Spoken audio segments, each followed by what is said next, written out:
Hey everyone, my name is Nolan. Welcome back to an All the Mods 10 episode. Now, it's been a while since I've actually been on this world, and so off camera, I can't remember exactly what I was doing. However, I remember most of it had to do with making my gear a little bit better. Now, realistically, I just don't need to be doing this. Like, this mod isn't like RL Craft where you need like really good gear to progress. You just don't. The progressing in this is way more creativity and like production than like just becoming invincible, but whatever. So I don't think I actually have any more gear, but if you guys remember, throughout the series I've been collecting gear that has like enchantments, or not enchantments, but like I don't know what the word prefix is, affixes on them, but basically what happens is you can throw those in a salvaging table and you can get these dusts, or I guess like these crystal shards and stuff, and these could be used on these gems that we started collecting in the last episode from our mob farm. This mob farm kills tons of enemies, and so we are able to get a lot of these gems here that can go onto my weapons and armor to make them even better. However, what you may notice about these gems is they get way better than flawed. Flawed is the best I could have gotten from the mob farm, and if I want to start combining them, I can't possibly get those materials in the basic world. Turns out if you do Control T, you can actually change the difficulty of your world. So right now I'm on the 4th tier difficulty. Also, if you press L and then go over one page and go to the Apothic World tiers, you can see the requirements to level up the difficulty of your world. And basically, the more difficult your world is, the higher tier gems and gear you get from enemies. So off camera, I was just kind of like leveling up my world, getting some of that better gear for literally no reason other than, yeah, 35% crit chance, and then more max health. Basically, I was just trying to get better max health. So you can see my health is now blue and green instead of orange and yellow. So we have a lot more health than before. So yeah, in this episode, I don't really know what I want to do. I just kind of want to start recording because it's been a while since I've done that. But I'm going to start making an Enderman farm. And the reason for doing that is because I can farm. Enderman apparently are the best way to get high tier gear drops. I don't know why. That doesn't really make sense to me because they don't wear any gear. Zombies and skeletons, they actually wear the gear. So the fact that Endermen drop gear the most is very interesting to me. So yeah, building the Enderman farm is really easy. You just have to go out a lot of blocks so Enderman can't spawn. And then just place a bunch of entity conveyors on the blocks and push them into a mob masher. So really not that hard. So I'm basically just gonna make a giant pathway here, and using the copy and paste tool I can get this done really fast. Why is that? There's a single end block out here. That is actually really ominous. Holy crap, you could get lost so easy. Everything is gone. Everything is just unrendered. That's actually kind of terrifying, I'm not gonna lie. So yeah, now I just build a giant 50 by 50 square. And actually, just so I can save some time here, I'm going to take out my entity conveyors, and I'm going to need 50,000 of these. Luckily, crafting them is pretty cheap. I have all these resources here, and that's really not a lot of resources considering how many of these we actually have. I did make this netherite stick because I thought it'd be faster, but I think because I can just do the copy and paste. Actually, I don't know what to do. Maybe I will just use the netherite stick. It might actually just be faster. Yeah, because I can just build this, and then from here, I should just be able to expand this. So yeah, this should be pretty fast. So yeah, here is a 50 by 50 square, and all the Endermen are spawning on it. So yeah, we should be able to get this built pretty dang fast. Now, because I know I'm going to end up losing this somehow, I might build like some kind of waystone down here. Okay, yeah, so these entity conveyors are directional. So I wonder, like, can I actually use the netherite stick on this and it copies the direction? And actually, I might not be able to copy blocks if there's actual Enderman in the way. So let's see here. Why it's not doing all. Oh, okay, it did copy the direction. That's good, but it didn't do all of them for some reason. So as long as they all end up being pushed into the center at some point, it doesn't really matter what directions they go. Now, these Endermen are making it rather difficult to actually set up these conveyors, or just more difficult than it should. So I wonder if I can throw if I throw a pylon down and just kill all the Endermen, will more Endermen spawn? It looks like, I think more Endermen are spawning though. I don't think that pylon is stopping Endermen from spawning. However, I wonder if new Endermen are spawning or if it's just these Endermen that are spawning.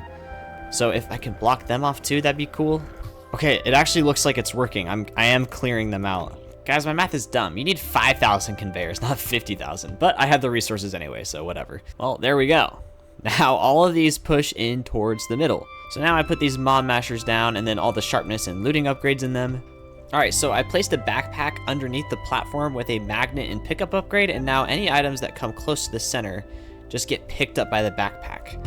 And that's how we're gonna be collecting all these items. Now I do need to turn these mob mashers on. All right, I'm gonna make these items come out into a chest, make this pull out, and then how do I put the upgrade, put the upgrade there, and then blacklist. And then basically I have to add tags. And I think this is what I do. Yeah, see armors. And then I think I do the same thing for tools.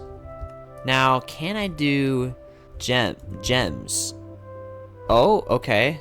Shoot, but it doesn't look like that these gems count as these gems. Oh, maybe, according to a YouTube comment, I can just do this and it will keep anything with that tag. Then I just throw a trash can right here. All right, well, let's get rid of these and see if it works. Aha! It is indeed working. You get tridents out of this too? That's sick. So yeah, using this farm, which is really loud, I don't need to worry about getting the gems. I could just turn this gear into dust and stuff. Okay, all I needed to do to level up my world was equip some epic boots. So now I should just be able to activate this, and now we should start getting only the best gear possible. So I'm getting epic and legendary gear right now. In fact, so far I've only gotten epic and legendary gear. So I say this is working quite well. So yeah, there might be a way to make this even faster, but I think for now this will be okay, just because this isn't super important. I just wanted to do it. All right, guys, so the next thing I want to do is automate this all-the-modium alloy ingot, or the vibranium all-the-modium alloy ingot. Basically, you just have to throw these into an energizing orb, or the materials in an energizing orb, in order to craft it. However, I want to craft the block, that way I can do 9 at a time. And if I do 9 at a time, I need 9 billion FE. And if you guys remember, these reactors only hold 500 million FE. So basically, I'm just going to set up a giant hallway of reactors, and that'll be how I get my power. I got 7 here, so yeah. If I set up a wireless connector to my ME system and get 32 outputs, I can have 32 reactors, which is 16 billion FE. So I might just do that for now. I know that there's better reactors I can make, but I just don't want to make them yet, because they're pretty complicated and it's like a whole quest line. So I think for now I'll just do this, because this is like really easy. I have all the crafting recipes set up for all this stuff, so it's really easy to craft. All right, I got a lot of reactors set up here. Now I have to hook up all this stuff wirelessly. All these stock exports are now hooked up, so now I just have to, well, I stock them, I guess. All right, now that those are all stocked up, I need to actually start cabling these all together. All right, now I just have to set up this pattern provider like this, where the pattern provider should push everything into this orb. And then this import bus will only import the outputs. So vibranium alloy. Okay, now with 24 reactors and all these energizing rods, I'm curious to see how long this will take to make. You need a nitro crystal block times 2. Holy crap. Okay, let's throw these in there, that in there, this, and then this, and okay. That goes pretty slow. However, these reactors are running out, but they're not running out the same. Some of these are still full, so I think it should continue to go this speed the whole time. So I wonder if what I should do is expand this and add more energizing rods to make it faster, because I think it is these energizing rods that determine like how fast it will go. So my question is, now that I put the patterns in this pattern provider, it does work. Cool. Of course, it is going to take a while, but I now have that automated. All right, so I actually ran out of lava in my system, so I was only able to add, those energizing rods. I believe that this is still in range. I guess we'll find out. So now, how much faster is it if I request for one of these blocks? Is it even going to be faster? I think that's faster. Yeah, that's definitely faster. I'm pretty dang sure that's faster. I think it's definitely fast enough. I'm not going to need to request for these a whole lot. If ever, like I might only ever need the ingots, so I think that's definitely okay. Okay, the next thing I wanted to do is this Eternal Stella, which means we have to start going through the Forbidden and Arcanist mod. Luckily, I already have a spot set up for this. I have a spot here for the regular setup we're going to use, and then for the All the Mod Star Forge, or whatever it's called, this is going to go here a bit down the road. So yeah, I've already made the recipes for a lot of this stuff here, so we shouldn't have too much of a problem. So let's start building the forge. We need 48 polished darkstone. I need 9 chiseled polished darkstone. I need 4 chiseled arcane polished. This is a lot. This is a lot, dude. I need 8 darkstone pedestals. All right, now I need a smithing table and some of this dust. I also need some arcane crystal dust, and off camera, I don't know if I went over this, but I did make some arcane crystal bees, so we are getting a lot of arcane crystals. We're getting them really fast too, holy cow. All right, now I can complete all these quests. All right, then we just have to build it in this format, and by it, I mean the forge. All right, very easy to put together, and then I throw down the smithing table in the middle. I'm gonna place all my pedestals down on the designated spots. And then I just shift right click this, and there we go, there's our forge. All right, so now I gotta start upgrading this, and a lot of this stuff that is needed to upgrade can kind of be farmed. So I can use these arcane crystal obelisks to build Oriel. However, I don't know, maybe I could just get enough to upgrade from the bottle. How much do these bottles give? Oh no, we're gonna have to sit here and let this build up. We need 500, it looks like, to upgrade to tier 2. So these pedestals should just start filling this. Yeah, they do. Okay. Now, what I also need to do is set up a monster spawner above this, because I need to kill enemies around the forge to build up blood. Oh, actually, I need a soul lantern attached to this, because these things won't spawn if there is light. So can I please right click? There we go. And as you can see, I really don't need to kill a lot of enemies. I'm already almost maxed on this. So yeah. Also, because my sword has soul looting, some of these enemies will spawn souls that I can kill, and then I just throw those souls into the forge. So yeah. And out of that, I just got 2 flawless gems, so that's kind of cool. Okay, yeah, so I'm getting souls, Oriel, and blood. Now the next thing I need is experience, which I can get from a black hole. So we need to go through these quest lines here. So I need 8 polished darkstone, got 17 of those bricks, and then I need this core thingy. All right, looks like I actually have all the stuff for this now, so let's set this up over here. And this is only 3x3, so we should have plenty of room. Oh, I need a dust. If I shift right click this with the dust, yep, it turns into a multi-structure. So now I need to get some obsidian steel. Should I just throw this in there, and then the iron and obsidian, and oh, I need fuel. Okay, now I need to go find a dark forest, because that is where I'm going to get this log stuff. Well, I made it out here, now I just gotta wait for the world to load. Okay, here is the dark forest. And actually, I just got this from completing the quest, finding the dark forest, so now I can just get a lot of these. Okay, now I just throw these logs into my smelter. Now I should be able to spawn a black hole. So apparently what I do is throw this on the ground and then throw this on the ground. Okay. And it should start sucking up XP. And then also if I spawn in enemies, maybe it should absorb all the drops. Yeah, and it gives me the XP orbs. Okay, cool.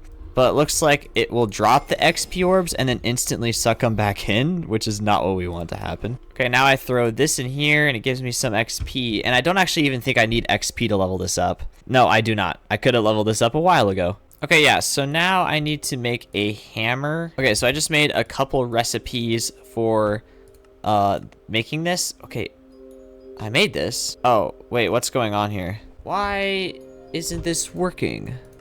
I've completed this quest. Oh, I need to find runes. Okay, there we go. Okay, that quest line's now completed. Okay, now I need to make a soul extractor. Okay, soul extractor is now made, so now all these quest lines should be done. Okay, in order to continue this quest line though, I have to make this mixture, which is really dumb. I don't know why you have to make this, because I don't think it's actually required for anything else. All right, so now I make this gavel, and then I just right click it, and then it should just craft. That took absolutely forever. And the quest line is not even completing. Why not? All right, finally we can make tier 2. Okay, so I place these crystals in the corners, place the scraps on the not corners, throw a couple more souls in there, and then I throw a plank in the middle, and then now if I right click this, it should just upgrade. All right, cool. Tier 2 forge is done. Okay, so I found out you can actually use the time wand on these obelisk thingies, and it actually speeds up how fast the Oriole fills. So I basically did that, and I'm just gonna go all the way to tier 4 right now. I'm not gonna bother doing the whole quest line. Okay, so I gotta throw a chiseled polished darkstone in there. Then I throw these arcane crystals down in the corner. Then I need these diorum ingots, and then I think I'm probably just missing souls. Maybe? Yes, I was. Okay. So when you upgrade this, it should save these stats in here. So I should just instantly be able to go to level 4. And I think maybe level 4 is... Oh, I need to go to level 5 if I want to make the Stellarite bee spawn egg. Okay, yes, the Oriole did save. Okay, so now I do these runes in the corner. I do these Stellarite pieces. And then a chiseled polished darkstone in the middle again. And I need 100 souls. And then 12,000 blood. Getting a lot of gems out of this, which is good. All right, let's go to level 4. Okay, now I need 2 dark nether stars, 2 of these dragon scales, and 4 of these skulk catalysts. But again, I do have to fill this with Oriole. I need 5,000. Okay, now I'm also going to need a stellarite block. This is really expensive to upgrade. Luckily, I've been using this Boon of the Earth to collect all these Stella Arcanums this whole time. So I have plenty of Stellarite pieces, because those things are hard to find. Okay, Skulk Catalysts go on the sides. Nether Stars go in the corner. These go in the other corners. Now I need 20,000 blood and 500 souls. All right, guys, so I've been playing around in the mod pack a little bit, trying to figure out the best way to get these souls. And from what I'm seeing online, there are several ways to do it. However, there's no clear explanation on anything. And I think some of like the best ways are not possible. Like I was seeing you can make an apothic spawner, but you need something called like an ender lead, which just doesn't exist. So the most reliable way I think is going to be getting these amber bees. So by the way, what you can do is find a cold ocean and then get this brush. And I was able to get 2 eggs, amber bee spawn eggs, from brushing like 10 to 15 suspicious gravel. So pretty easy to get. And those amber bees will buzz up to mobs and encase them in amber. Then you can make a wannabe, which is a pretty complicated recipe here. But this wannabe will take those trapped mobs and extract the drops from them. So I can encase those like enchanted soul mobs in amber and then get the drops that way. So that is what I'm definitely going to do now. So this is definitely going to take some time to get. I'm not going to do all this on camera because we've already explored the bee mob quite a bit, but we got a lot of bees to get here. So I'm going to crank this out really quick. All right, guys, I went through and got all the eggs. It actually wasn't that difficult at all. I just had to go out into the wild and get a few bees and capture them all and then breed them using the breeding chamber. And it was really not that difficult. So I thought it would take a while, but it really didn't. Okay, now I gotta make a compass. Throw that in the middle, surround it with echo shards, and make an echo compass. Or recovery compass, I guess. Oh, that is the right compass, right? Uh-oh. No, it's a music disc! Oh no. Oh, clutch. I've been getting the fragments from my skulk bees. That's so clutch. Okay, throw those echo shards on the side. The QB spawn egg there. Hoarder spawn egg there. Rancher there, and then the other 2 there, and now we have a wannabe. Okay, here is what I'm going to do to get these souls. I'm going to break this, and I'm going to throw it up here. I'm going to take off this so I don't accidentally kill any of my bees. Then I'm just going to block this off, and then I'm just going to let my amber bees run wild here, and they might accidentally capture some of these zombie villagers, but the hope is that they won't, and I can kill these, and then hopefully souls will spawn. Okay, so these souls are running around. How do you guys... you might be broken at the moment, actually. The reason I say that is because I think they might be locked on to a different hive. So where's the last amber bee? Okay, here we go. So if I release these, I wonder if it'll work. Okay, I might have done this wrong. I think I might need to give you a honey block. No? No? Okay. Oh, wait, I might need to place some honey blocks down here. Okay, I think I figured it out. I think there needs to be an actual hive nearby because this dude is now... Yes! There needs to be an actual hive nearby for them to work. Okay, so now we have a soul here, which is really good. Can I breed I can breed wannabes together. So I basically just need to get a lot of these souls in amber here. So I can now break this. All right, cool. And I can now get more of these. So what I think I'm going to do is get more of these amber soul blocks. And then get another wannabe. Oh, these get turned into amber. Interesting. Anyways, I'm gonna get another wannabe spawn egg, and then I'll breed wannabes so we can just have a ton of souls being generated. All right, guys, I finally got one of those enchanted souls encased in amber, and basically what I did was I went to my mob farm, and in those clickers, I put swords with soul looting, and I turned off the mob mashers. So basically, I just let the swords kill enemies, and then souls would fly around outside, and I just kind of spawned my bees in, and eventually they encased an enchanted soul. So I do only have the one, but I do still have these corrupt souls. So I might be able to get like multiple souls out of this, but I believe I still want another wannabe because I can breed them. Okay, I changed my mind. Just from using the time wand a few times, I'm able to get like thousands of these souls, and I don't even think I'll need that many throughout the playthrough. So yeah, I have like 3,000 right now. So I'm able to fill this all the way.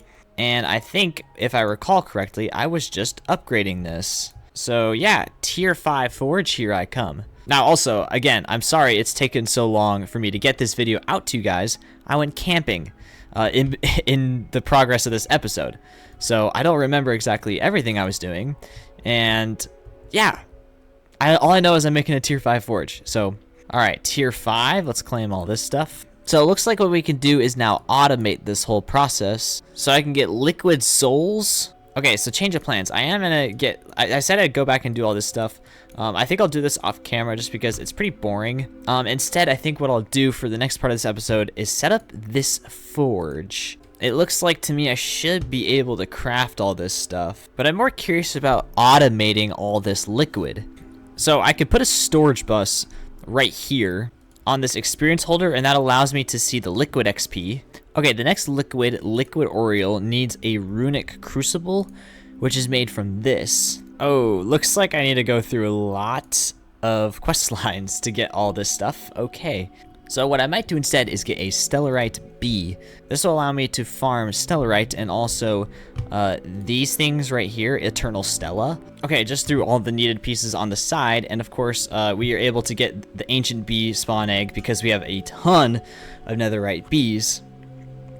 And now we just gotta do this, and I'm probably gonna do this a few times, maybe actually a lot, so I can get a lot of stellarite bees. I don't think I'm gonna need a lot, but whatever. Yo, I just killed an apothic enderman, and I got a sharpness 15 item.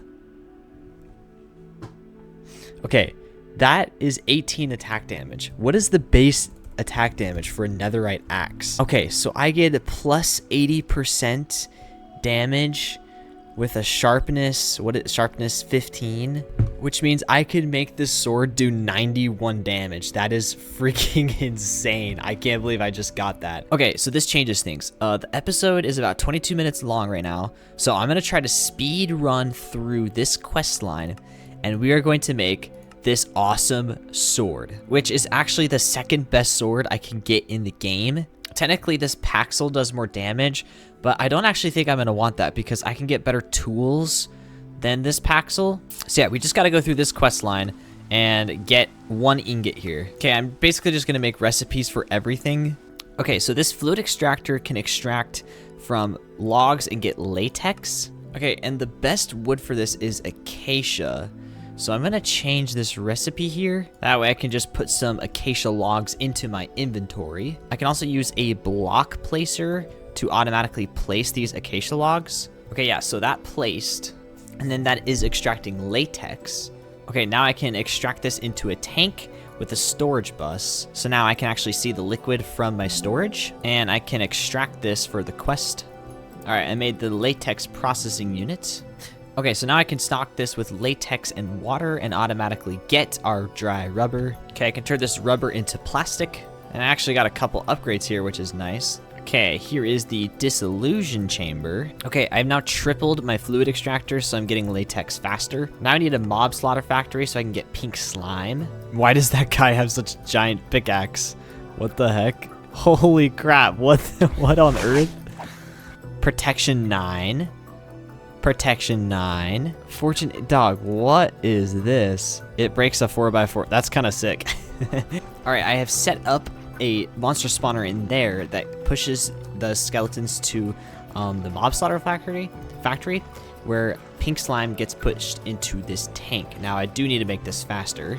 Okay, by locking the inputs and setting a pattern provider here, I am actually able to request for pink slime to be made. So if I click next, it should make. Now the problem is this isn't very fast, but whatever. Now in order to automate the alloy, I need to get soul lava. Now I will make a soul lava bee off camera to automate it, but for now I have some soul lava in my backpack that I can fill this with. Okay, to make this I need 4 pink slime, 2 piglich hearts, and then a vibranium and unobtainium ingot. So I just gotta be fast. Once I put this in, I gotta lock the inputs, and now there it is. So now I want to see, I think I can request for this. So pink slime is being made in here, and now this is being made here. Cool. It takes a while, but we have it automated. Oh, we can do this blocks at a time too. I'll have to set that up later. Okay, now I just got to make all my dragon scale recipes. Gotta craft them really quick. Now I use this forge, and this forge is how I will upgrade my sword. This thing is lighting up for me to smack, so let's smack it. Okay. And boom, there it is. Ooh, chapter completed. I think I've already completed this, but whatever. All right, so I do want to get this sharpness off. I'm also going to get looting 8. And now, no. Why can't I put the sharpness on there? No. No. I can't put this on anything? Why not? Why not? Okay, supposedly I can do this maybe. Oh, okay. I put the enchanted book and the sword in the pressure chamber. Now. Okay. Oh! Okay, we got it. 77, I feel like that's not right, but I guess whatever. Okay, I think I need to do this again with the book because now that there's sharpness 15, I can't do anything with the anvil, otherwise it goes down to sharpness 9. All right, let's see what happens now. Okay, sharpness 9 is now on a book, and boom, sharpness 15. Heck yeah. Now we're not done yet. We can apply affixes. Remember the gems I was talking about at the beginning? Well, I can put some sockets on this sword. So I basically just have to pick which gems I want. Plus 4 levels to existing sharpness. So I also have this Insurgent's gem, which is plus 1 levels to all existing enchantments, but I might wait to do that because it can be better. I think I want this Gem of the Samurai because I get plus 50% crit chance. Okay, so this Ballast Gem adds 10 extra damage, whereas this is only going to add about 7 damage. So I'm not going to use this, but instead I'm going to get this Perfect Ballast Gem. I'm going to use this Perfect Gem of the World for plus 70% crit damage. Then I'm going to get these Gem of the Samurais to get a plus 50% crit chance. All right, let's put all these on. And how much does 1 crit do? 7,600 damage. If I do regular jump crits, I do about 1,200 damage. 500. It's pretty inconsistent, but whatever. If I sit here swinging, I do about 1,300 damage per second. All right, guys. Well, that's gonna end the episode here. Off camera, I'm gonna automate the vibranium alloy stuff, and I will also get gems on my armor because we could be pretty freaking decked out. So thank you guys for watching. Hopefully you guys enjoyed, and I'll see you guys all in the next episode. Bye-bye.